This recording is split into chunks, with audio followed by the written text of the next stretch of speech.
Assalamualaikum warahmatullahi wabarakatuh. Kembali lagi bersama saya pada pagi kali ini. Saya akan membahas materi tentang dampak perkembangan kota bagi kota dan desa. Ya, pada slide pertama, berkembangnya kota itu nggak selalu pertumbuhan kota itu berkembang dengan baik. Kadang ada pertumbuhan kota yang terlalu cepat dan nggak terencana dengan benar. Jadinya ya dampaknya banyak buat desanya, buat desa di sekitarnya, bahkan buat kotanya juga. Nah, ini ada dampak perkembangan kota bagi desa. Yang pertama itu ada terjadinya alih fungsi lahan. Alih fungsi lahan ini terjadi karena 3 faktor. Yang pertama ada faktor internal yang meliputi kondisi sosial ekonomi petani pengguna lahan. Yang kedua ada faktor eksternal yang meliputi dinamika pertumbuhan kota, demografi, dan ekonomi. Yang ketiga ada faktor kebijakan, yaitu adanya regulasi dari pemerintah tentang perubahan fungsi lahan. Slide selanjutnya ada alih fungsi lahan, yaitu maksudnya ada 4 ciri. Yang pertama, turunnya produksi pertanian. Turunnya produksi pertanian ini terjadi karena lahan pertanian yang semakin sedikit. Biasanya lahan pertanian dijadikan perumahan, kayak daerah Cikarang, daerah Cibitung. Di sana tuh sawah kebanyakan jadi perumahan. Ya sayang sih emang. Yang kedua, hilangnya kesempatan petani. Banyak daerah-daerah pinggiran kota, desa, lahan sawahnya dijadikan ya kayak tadi saya bilang, jadi perumahan, jadi pabrik, jadi kantor. Mereka yang terbiasa kerja di bidang pertanian jadi bingung mau kerja apa karena lahannya udah dibeli sama pengembang. Yang ketiga, berkurangnya luas sawah. Ya ini sebenarnya sama aja kayak yang tadi, yaitu sawahnya dibeli sama pengembang, jadi ada yang jadi pabrik, ada yang jadi perumahan, tapi sih biasanya jadi perumahan, nggak jauh-jauh dari perumahan. Yang keempat terjadi lahan tidur. Maksudnya lahan tidur tuh sebenarnya tuh lahan itu produktif, tapi karena untuk dijadikan perumahan kadang udah dibeli cuma diuruk doang sama pengembangnya, dibangunnya nggak tahu kapan, kan jadinya lahannya nganggur gitu. Ibarat kata tidur itu maksudnya nganggur gitu. Ya selanjutnya ada cara mengatasi alih fungsi lahan. Yang pertama ada perlu adanya kebijakan tegas dari pemerintah setempat. Yang kedua, pengawasan pemerintah terhadap lahan produktif. Maksudnya gini, kalau ada lahan produktif tuh jangan asal kalau dijual tuh jangan dibolehin buat bangun rumah, bangun gedung lah, pokoknya jangan buat bangun gedung, karena kalau buat bangun gedung lahan tersebut nggak bisa produktif karena dijadikan fondasi untuk bangunan. Terus yang ketiga ada membuat lahan pertanian di luar Jawa. Maksudnya tuh biar lahan pertanian nggak terpusat di Jawa aja, karena di luar Jawa banyak potensi lahan yang bisa jadi lahan pertanian, nggak cuma perkebunan sawit dan sejenisnya aja. Selanjutnya selain alih fungsi lahan ada urbanisasi. Urbanisasi adalah perpindahan masyarakat dari pedesaan ke kota. Nah, urbanisasi itu juga punya dampak bagi desa. Yang pertama adalah berkurangnya penduduk desa, terutama berusia produktif. Usia produktif tuh umur dari 15 sampai 64 tahun. Kalau mereka banyak yang nggak ada, nanti yang di desa yang kerja siapa?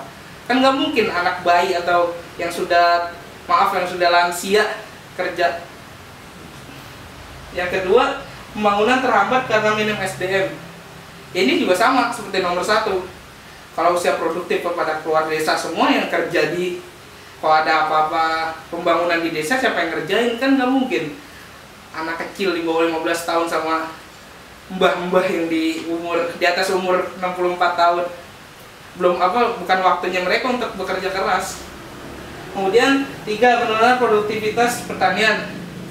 Banyak anak muda zaman sekarang yang memilih kerja di luar desanya dibanding pertanian karena alasannya pendapatannya lebih tinggi dibanding di sektor pertanian.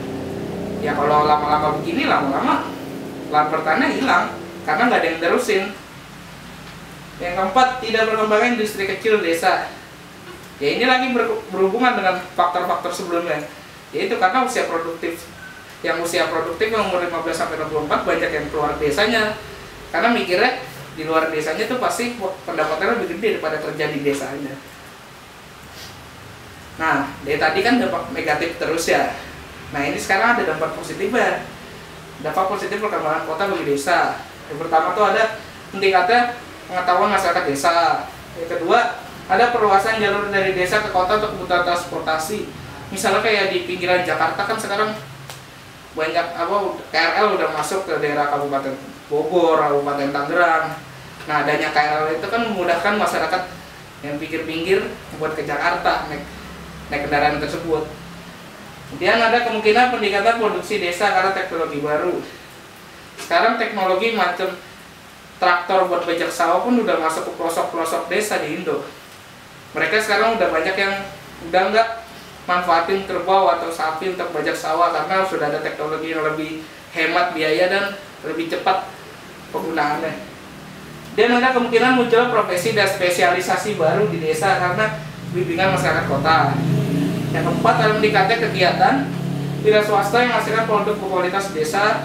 Dan yang terakhir, timbulnya kesadaran masyarakat dan permasalahan kesehatan, pendidikan, keluarga berencana, dan sejenisnya. Nah, itu tadi kan dampak perkembangan kota bagi desa. Sekarang dampak perkembangan kota bagi kota. Yang pertama ada urbanisasi. Ada dampaknya bagi kota, yaitu pertama mengurangi lahan kosong. Banyak orang dari pedesaan yang ke kota-kota besar seperti Jakarta mengisi lahan kosong Jakarta untuk dibuat rumah. Hal ini kan bikin kumuh Jakarta. Yang kedua, meningkatkan polusi. Banyak yang urbanisasi menggunakan kendaraan pribadi seperti motor atau mobil, dan mereka memilih menetap di kota-kota besar seperti Jakarta. Hal itu dapat menambah polusi karena mereka membawa kendaraan pribadi, bukan naik kendaraan umum untuk pergi ke Jakartanya. Tiga, menyebabkan bencana alam. Banyak pendatang yang semena-mena di kota-kota besar, kayak buang sampah sembarangan, bikin rumah di atas saluran air. Hal itu kan dapat menyebabkan bencana alam, itu banjir karena aliran airnya tersumbat. Yang keempat, penyebab kemacetan lalu lintas. Sebenarnya ini berhubungan sama yang nomor 2, karena kebanyakan pendatang mereka memilih memakai kendaraan pribadi dengan alasan fleksibel. Namun nyatanya hal itu membuat jalanan di kota-kota besar menjadi macet karena banyaknya kendaraan dari luar kota. Selanjutnya, dampak perkembangan kota bagi kota ada pelanggaran hukum. Pelanggaran hukum ini terjadi biasanya karena desakan kebutuhan ekonomi. Mereka yang berharap pergi ke kota besar untuk sukses, ternyata nggak sukses, ya terpaksa mereka melakukan hal-hal tindak kriminal. Kayak di gambar ini nih, ceritanya lagi ngebegal motor. Kan banyak tuh pasti di kota-kota besar yang begitu. Selanjutnya ada perkembangan individualisme di kota. Hal ini terjadi karena adanya persaingan dan tuntutan hidup di kota-kota besar. Kadang orang di kota tuh pulang malam, berangkat gelap, pulang gelap, demi nyari uang buat keluarganya, buat makan. Nah, jam kerja yang lama bikin orang butuh konsentrasi, dan pada akhirnya pada saat jam berangkat atau jam pulang, mereka mending memilih untuk berdiam saat bepergian karena mereka lebih fokus pada kerjaannya nanti di kantornya daripada ngobrol pada orang selama di perjalanan menuju ke kantornya. Kemudian ada dampaknya lagi, ada mulai memudahkan budaya lokal. Apalagi pada generasi muda kayak anak-anak di bawah 21, anak-anak lah pokoknya.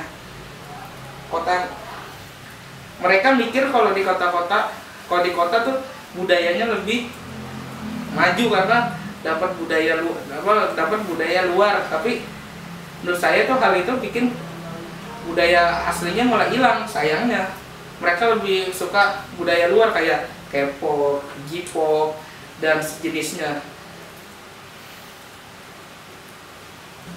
Selain itu, ada dampak perkembangan kota bagi kota, yaitu permintaan tempat tinggal yang tinggi. Namun, biasanya pada kota-kota besar seperti Jakarta, lahan tempat tinggal tuh udah susah. Mau nggak mau mereka yang nggak mau keluar uang banyak ya nyempil-nyempilan atau sempit-sempitan seperti gambar ini. Dan ini menyebabkan daerah kumuh. Daerah kumuh seperti ini biasanya itu tingkat kebersihannya rendah karena biasanya tempat sanitasinya atau MCK atau sekalian mencuci itu jadi satu, dan kadang airnya nggak ngalir dengan sempurna, jadinya kualitas hidup mereka kurang layak karena wilayahnya yang kotor. Nah, dari tadi kan bahasa dampak negatif mulu. Nah, ini ada dampak positif perkembangan kota bagi kota. Yang pertama tuh majunya tuh meningkatnya perekonomian negara dan warga. Itu yang pertama. Yang kedua, ada meningkatnya kesempatan kerja. Yang ketiga, munculkan teknologi dan inovasi baru. Yang keempat, tercukupinya kebutuhan makanan pokok. Ya, sekian penjelasan materi pada hari ini. Ada yang mau ditanyakan? Dwiki mungkin mau nanya.